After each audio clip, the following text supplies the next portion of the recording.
ഇപ്പോൾ നമ്മൾ മറ്റൊരു പ്രധാനപ്പെട്ട വാർത്തയിലേക്ക് പോകുന്നു. First on report. നിമിഷപ്രിയയുടെ വധശിക്ഷ റദ്ദാക്കുമെന്ന വിവരത്തിൽ ഉറച്ച് കാന്തപുരം. പുറത്തുവിട്ട വിവരങ്ങളിൽ ഉറച്ചു നിൽക്കുന്നു. എക്സിൽ നിന്ന് വാർത്തകൾ പിൻവലിച്ചെന്ന റിപ്പോർട്ടുകൾ ശരിയല്ലെന്നും കാന്തപുരത്തിന്റെ ഓഫീസ്. വിവരങ്ങളുമായി ദീപക് മലയമ്മ നമുക്കൊപ്പം. ദീപക് മലയമ്മ, നിമിഷപ്രിയയുടെ വധശിക്ഷ റദ്ദാക്കിയോ ഇല്ലയോ അതാണ് അറിയേണ്ടത്. കാന്തപുരം ഒന്ന് പറയുന്നു, വിദേശകാര്യ മന്ത്രാലയം മറ്റൊന്ന് പറയുന്നു. ഇപ്പോൾ കാന്തപുരം വരുത്തുന്ന വ്യക്തത എന്താണ്?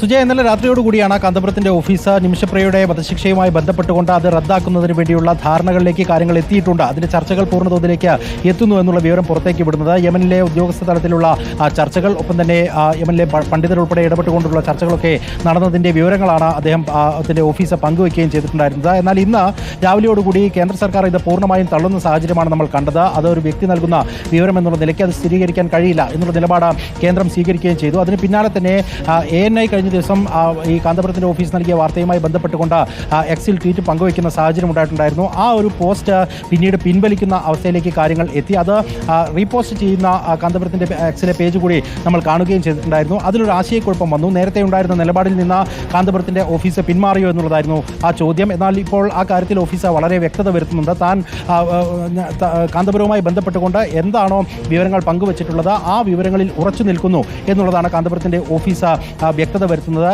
ANI ഈ കാര്യത്തിൽ ഏതെങ്കിലും തരത്തിൽ വാർത്തയുടെ പോസ്റ്റുകൾ പിൻവലിച്ചിട്ടുണ്ടെങ്കിൽ അത് തങ്ങൾക്കറിയില്ല എന്നുള്ള നിലപാട് കൂടി കാന്തപുരത്തിന്റെ ഓഫീസ് കൃത്യതയോടുകൂടി പറയുകയും ചെയ്യുന്നുണ്ട്. ഇന്നിപ്പോൾ ഇന്ത്യൻ സമയം 12 മണിയോടുകൂടിയാണ് യമനിൽ ഇതുമായി ബന്ധപ്പെട്ടുകൊണ്ടുള്ള തുടർ ചർച്ചകൾ നടക്കേണ്ടത്. ആ തുടർ ചർച്ചകളുടെ ഒടുവിലായിരിക്കും തലാലിന്റെ കുടുംബം എന്ത് നിലപാട് സ്വീകരിക്കുന്നു എന്നുള്ളത് സംബന്ധിച്ചുള്ള ഒരു വ്യക്തതയിലേക്ക് എത്താനും കഴിയുക. പക്ഷേ ഔദ്യോഗികമായിട്ടുള്ള ഒരു വിശദീകരണത്തിന്റെ കാന്തപുരത്തിന്റെ ഓഫീസ് നിലവിൽ തയ്യാറായിട്ടില്ല. നമ്മൾ മനസ്സിലാക്കുന്നതനുസരിച്ച് ഇന്ന് വൈകിട്ടോടുകൂടി കാന്തപുരം AP അബൂബക്കർ മുസ്ലിയാർ മാധ്യമങ്ങളെ കാണും എന്നുള്ളത് തന്നെയാണ്. അങ്ങനെയെങ്കിൽ ഇന്നത്തെ ചർച്ചയുടെ കൂടി വിശദാംശങ്ങൾ കൂടുതൽ ആരാഞ്ഞ ശേഷം ഒരു കൃത്യതയോടുകൂടിയുള്ള പ്രതികരണം ഉണ്ടാകുമെന്ന് നമ്മൾ പ്രതീക്ഷിക്കുകയും ചെയ്യുന്നുണ്ട്. എന്തായാലും തലാലിന്റെ സഹോദരൻ ഇന്ന് ഫേസ്ബുക്കിൽ പങ്കുവച്ച വിവരം എന്ന് പറയുന്നത് വധശിക്ഷയുമായി മുന്നോട്ട് പോകണം എന്താണോ മുൻ നിലപാട്, ആ നിലപാട് തന്നെ തലാലിന്റെ സഹോദരൻ ആവർത്തിക്കുന്നതുകൂടി കാണാൻ കഴിയുന്ന സാഹചര്യമുണ്ട്. അതുകൊണ്ട് നിമിഷപ്രിയയുടെ വധശിക്ഷയുമായി ബന്ധപ്പെട്ടുകൊണ്ട് നിലവിൽ വന്നിരിക്കുന്ന വിവരങ്ങളെല്ലാം കൂടി ക്രോഡീകരിച്ച് നോക്കുമ്പോൾ ഒരു സംശയത്തിന്റെ ഒരു ധ്വനി പല ഘട്ടങ്ങളിലും നമുക്ക് കാണാൻ കഴിയുന്നു എന്നുള്ളത് തന്നെയാണ്. അതിൽ പൂർണ്ണമായും ആ സംശയ നിവാരണം വരുത്തേണ്ടതുണ്ട്. കാന്തപുരം